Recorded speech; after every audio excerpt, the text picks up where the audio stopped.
Hey, what's up guys? So in this video, we will see how to use and set up quick share on the Samsung Galaxy A26.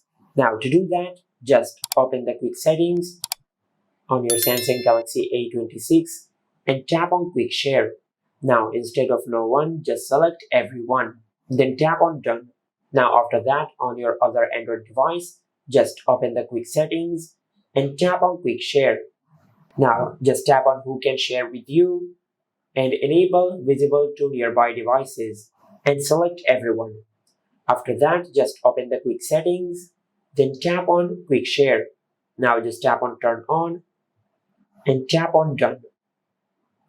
Now once you enable quick share on both devices, just go to your home screen. Right now, I will share an image from my Samsung Galaxy A26 to this Android device. Now to do that, I will open the gallery app and I will select this image. Now just tap on the share icon and select quick share.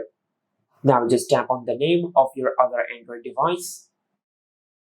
Now as you can see, it has detected a signal from my Samsung Galaxy A26. Now just tap on accept. Now as you can see, I have received the image successfully. And this is how you can use and set up quick share on the Samsung Galaxy A26. If you found this video helpful, please like the video and subscribe to our channel and hit the bell icon to get notified when we upload a new video.